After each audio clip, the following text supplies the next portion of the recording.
ॐ श्रीगणेशाय नमः। एकदन्तं महाकायं तप्तकाञ्चनसन्निभं लम्बोदरं विशालाक्षं वन्देऽहं गणनायकम्। प्रणमामि दक्षिणामूर्तिव्यासशङ्कररूपिणं ज्योतिर्मयं गुरुं श्रीमच्चन्द्रशेखरसरस्वती। ॐ नमो भगवते कामकोटिचन्द्रशेखराय। ॐ श्रीगुरुभ्यो नमः। ॐ श्रीमात्रे नमः। ஓம் ஸ்ரீ மாத்ரே நமஹ. இன்னைக்கு குண்டலினி சக்தி பிரயாணப்படும் 6 ஆதார சக்கரங்களை பற்றி அறியலாம். 100வது நாமம் படிக்கிறதுக்கு முன்னாடி, அதாவது பிரம்ம கிரந்தி விபேதினியை நமஹ, இதை படிக்கிறதுக்கு முன்னாடி நமக்கு ஒரு மூணு கான்செப்டை பற்றி நம்ம தெரிஞ்சுக்கிறதா இருக்குது. ஒன்று, 6 சக்கரங்களை பற்றி தெரியணும். அப்புறம் கண்டங்கள் அப்படிங்கிறத பற்றி தெரிஞ்சுக்கணும். அப்புறம் கிரந்திகள் அப்படிங்கிறத பற்றி தெரிஞ்சுக்கணும். இதில் எல்லாம் பிரயாணப்பட்டு தான் குண்டலினி சக்தி சஹசிராரம் போகிறது. அதனால் இது ஒன்றொன்னா நம்ம தெரிஞ்சுக்கலாம். இறைவன் படைத்த இந்த மனித உடலில் 6 ஆதார சக்கரங்கள் சூக்ஷ்ம வடிவத்தில் உள்ளன. நம்மளால் பார்க்க முடியாது, உணரத்தான் முடியும். இவற்றின் மேலே உச்சம் தலையில் இருப்பது சஹசிராரம் என்றும் சஹசிர பத்மம் என்றும் பிரமரந்தம் என்றும் குறிக்கப்படுகிறது. 6 சக்கரங்கள் என்னென்ன? மூலாதாரம், இது முதுகு தண்டின் அடிபாகத்தில் அமைந்துள்ளது. 2வது சுவாதிஷ்டானம், இது நாபிக்கு கீழ் உள்ள பாகம், தொப்புள் அதற்கு கீழ் உள்ள பாகத்தில். 3வது சக்கரம் மணிப்பூரகம், அது நாபி பிரதேசத்தில் இருக்கு. 4வது சக்கரம் அநாகதம், அது மார்போட மத்தியில் இருக்கு. 5வது சக்கரம் விஷுப்தி, தொண்டை பகுதியில் இருக்கு. 6வது ஆக்ஞா சக்கரம், புருவ மத்தியில் இருக்கிறது. ஆக இவை 6 சக்கரங்களும் அவை நிலை கொண்டிருக்கும் இடத்தை பற்றியும் அறிந்தோம். அடுத்தது கண்டம், அதாவது 2 ஆதார சக்கரங்களை சேர்த்தது ஒரு கண்டம்.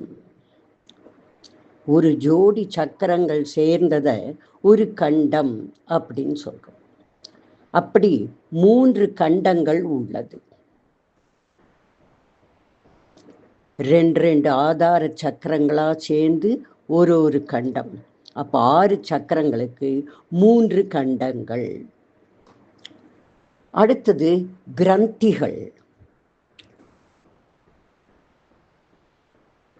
இந்த கிரந்தி எனப்படுவது சிறிய துவாரம், வால்வு மாதிரி இருக்கும். சிச்சுவேட்டட் பிட்வீன் கண்டம், ஒரு கண்டத்திற்கும் அடுத்த கண்டத்திற்கும் இடையே ஒரு சின்ன துவாரம், ஒரு வால்வு மாதிரி இருக்கும். அதுக்கு பேரு கிரந்தி அப்படின்னு பேரு. இதுவும் 3 கிரந்திகள் உள்ளது. 6 சக்கரங்களை பற்றி படிச்சுட்டோம். இப்போ கண்டங்களை பற்றி கொஞ்சம் விரிவா பார்க்கலாம். 2 சக்கரங்கள் சேர்ந்தது ஒரு கண்டம் தெரிஞ்சுட்டோம். சரி, அந்த 2 சக்கரங்கள் சேர்ந்தது என்னென்ன கண்டம், அதற்கு பெயர் இருக்கிறது. மூலாதார சக்கரம் பிளஸ் சுவாதிஷ்டானம், இது 2ம் சேர்ந்தது ஒரு கண்டம். அதற்கு பெயர் அக்னி கண்டம் என்று பெயர். அடுத்தது மணிப்பூரகம், நாபில இருக்கு இல்லையா, மணிப்பூரகம், மாறுபகுதியில் இருக்கிற அநாகதம், 2 ஆதார சக்கரமும் சேர்ந்தது 2வது கண்டம். அதற்கு பெயர் சூரிய கண்டம் என்று பெயர். 3வதாக விஷுப்தி, தொண்டை பகுதியில் இருக்கிற விஷுப்தி பிளஸ் ஆக்ஞா, புருவ மத்தியில் இருக்கிறது. ஆக விஷுப்தியும் ஆக்ஞாவும் சேர்ந்தது 3வது கண்டம். இதற்கு சோம கண்டம் ஆர் சந்திர கண்டம் என்று பெயர். இந்த அக்னி கண்டம் இருக்கும் இடத்திற்கு சிருஷ்டி ஸ்தலம் அப்படின்னு சொல்றாங்க. சூரிய கண்டம் இருக்கிற இடத்தை இது ஸ்திதி ஸ்தலம் அப்படின்னு சொல்றோம். அதுக்கப்புறம் சோமகண்டம் சந்திர கண்டம் இந்த இடத்த ஒடுக்க ஸ்தானம் அப்படின்னு சொல்றான். ஆக இப்படி அக்னி கண்டம், சூரிய கண்டம், சோம கண்டம் என்று 3 கண்டங்கள் உள்ளன. எல்லாம் சூக்ஷ்ம வடிவத்தில் இருக்கிறது. Not visible to the naked eyes. ஆக இந்த குண்டலினி சக்தியானது மூலாதாரத்தில் பாம்பு போல் 3.5 சுற்றில் சுருண்டு இருக்கிறது. சாதகன் தன் யோக பயிற்சியினால் இந்த குண்டலினி சக்தியை ஆக்டிவேட் செய்கிறான். இது தனது பாதையில் எழும்பி வரும்பொழுது சக்கரம், கண்டம், கிரந்தி என்று பயணிக்கும் பொழுது ஒவ்வொரு இடத்திலும் குறிப்பிட்ட வேகமும் பலமும் பெற்று கண்டத்தில் உள்ள ஒரு ஜோடி சக்கரங்களை கடந்து கிரந்திகளை பிளந்து, அதாவது துளைத்து கொண்டு மேலே மேலே போய் சஹஸ்ராரத்தை அடைகிறது. அங்கு இந்த ஜீவசக்தி, அதாவது குண்டலினி சக்தியானது அங்குள்ள பரமாத்மாவோடு ஐக்கியப்படுகிறது. அங்கு இந்த ஐக்கியப்பட்ட நிலையில் பேரானந்தம் அடைகிறது. சித் என்கிற இந்த ஜீவாத்மா சத் என்கிற பரமாத்மாவோடு இணைகிறது. அப்பொழுது அளப்பரிய ஆனந்தம், ஆத்ம சக்தி அடைகிறது. இதுவே சத் சித் ஆனந்தம் என்று கூறப்படுகிறது. சத் சித் ஆனந்தம் என்று கூறப்படுகிறது. இப்படி யோகாசன முறைப்படி குரு மூலமாக பயின்ற சாதகன் குண்டலினி சக்தியை மூலாதார சக்கரத்திலிருந்து மந்திர ஒலியோடு மன அடக்கம், புலன்களின் அடக்கம், தேக சுத்தி, ஆத்ம சுத்தியோடு ஆசனத்தில் அமர்ந்து சீராக சுவாசம் செய்து கொண்டு மூலாதாரத்தில் இருக்கும் குண்டலினி சக்தியில் தன் கவனத்தை செலுத்தி தியானம் செய்ய தொடங்குகிறான். அம்பாளின் அருளினால் ஜீவசக்தி என்கிற குண்டலினி சக்தியானது மெல்ல மெல்ல எழும்பி மூலாதார சக்கரத்தில் இருந்து நாபிக்கு கீழ் சுவாதிஷ்டான சக்கரத்தை அடைகிறது. அவன் தியானம் செய்ய செய்ய மெல்ல மெல்ல அடுத்த ஆதார சக்கரத்திற்கு போகிறது. Let us imagine a mercury in the blood pressure apparatus. அந்த பிளட் ப்ரெஷர் அப்பேரட்டஸில் அந்த பம்ப் பண்ண அந்த மெர்க்குரி மேலே மெல்ல மெல்ல அப்படி போகும் இல்லையா, அதை நம்ம இமேஜின் பண்ணிப்போம். அதை மனசில் வச்சுக்கிண்டு இந்த கீழ் வர்றதெல்லாம் படிக்கும்போது ஒரு மாதிரி நம்ம அதை என்ஜாய் பண்ண முடியும், புரிஞ்சுக்க முடியும். ஆக அம்பாளின் அருளினால் ஜீவசக்தி என்கிற குண்டலினி சக்தி மெல்ல எழும்பி மூலாதார சக்கரத்திலிருந்து நாபிக்கு கீழ் சுவாதிஷ்டான சக்கரத்தை அடைகிறது. அங்கு சிறிது தங்கி பலம் பெற்று மீண்டும் எழும்பி சுவாதிஷ்டானத்தை கடந்து மேலே உள்ள பிரம்ம கிரந்தியை பிளந்து துளைத்து கொண்டு குண்டலினி சக்தியானது நாபி பகுதியான மணிப்பூரக சக்கரத்தை வந்து அடைகிறது. அங்கிருந்து சுலபமாக 4வது சக்கரமான மார்பு பகுதியில் அமைந்திருக்கும் அநாகத சக்கரத்தை அடைந்து விடுகிறது. இது 4வது சக்கரம். இப்ப குண்டலினி சக்தி 4வது சக்கரத்துல அநாகதத்துல இருக்கு. சரி, இந்த அநாகதத்தில் சிறிது ஓய்வெடுத்து பலம் பெற்று மேலே எழும்புகிறது. அங்கு விஷ்ணு கிரந்தியை துளைத்து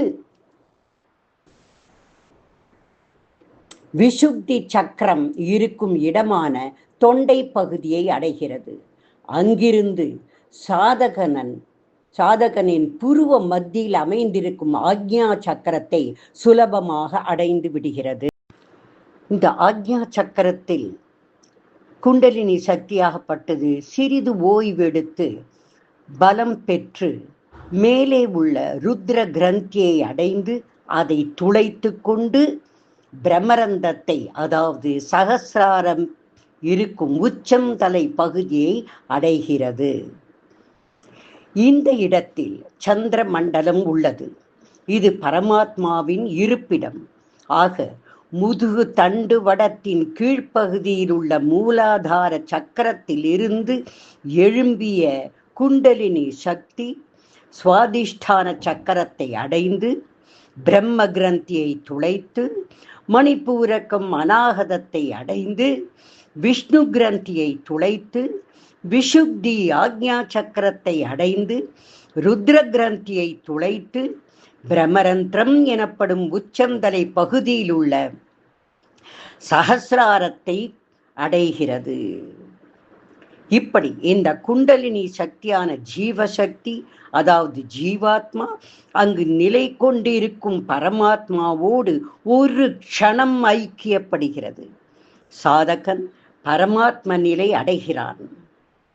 இதை போலவே குண்டலினி சக்தி கிரமமாக கீழே இறங்கி மூலாதாரத்தை அடைந்துவிடும். ஆக இந்த சாதகன்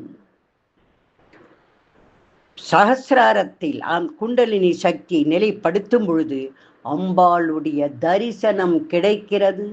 சந்திர மண்டலத்திலிருந்து அம்பாள் அமிர்தத்தை பொழிகிறாள். இன்னும் சொல்லுவார், அந்த காலத்து மகரிஷிகள்லாம் நாட்கணக்கில் மாசக்கணக்கில் சாப்பாடு தண்ணி இல்லாம இருப்பான். வருஷத்துக்கு ஒரு தடவை ஒரு கனியை சாப்பிட்டு தவம் பண்ணின முனிவர்களை பற்றிலாம் நமக்கு தெரியும். காரணம் என்னன்னா, அவர்கள் அந்த தியானத்தில் அந்த குண்டலினி சக்தியை தன்னுடைய பிரமரந்தத்தில் வைக்கும் பொழுது அங்கிருந்த அம்பாள் அமிர்த மழை பொழிவது அவர்களுடைய வாயில் உள்ள உள்நாக்கில் அந்த தேன் சொட்டும், வாய்க்குள் சொட்டும். அந்த ஒரு துளி தேன் அந்த சரீரத்தில் பரவி அவர்களுக்கு பசி எடுக்காது, தாகம் எடுக்காது, களைப்பு இருக்காது, முதுமை வராது. அப்பேற்பட்ட சக்தி வாய்ந்தது. இதெல்லாம் பண்ணின முதியோர், நம்ம முதாதையர்கள்லாம் பண்ணினத்தினால இவ்வளவு ஆத்தென்டிக்கா சொல்றா. இப்படியெல்லாம் நடக்கும், இதெல்லாம் வரும், இதெல்லாம் கிடைக்கும் அப்படின்னு சொல்றான். ஸோ யோக பயிற்சியினால் கிடைக்கக்கூடிய பேரானந்தம் இது. இந்த யோக முறையில் ஆதார சக்கரங்கள் மூலம் அம்பாளை வழிபடும் முறை இப்ப நம்ம பார்த்தோம். இனி நாமாக்களோடு இவற்றை புரிந்து கொள்வோம். 100வது நாமா வருது இல்லையா, பிரம்ம கிரந்தி விபேதின் ஏய் நமஹா. அதுலேருந்து அடுத்த பதிவுல அந்த நாமாக்களோடு இந்த விளக்கங்களை நாம் புரிந்து கொள்ளலாம். ஓம் ஸ்ரீ மாத்ரே நமஹா.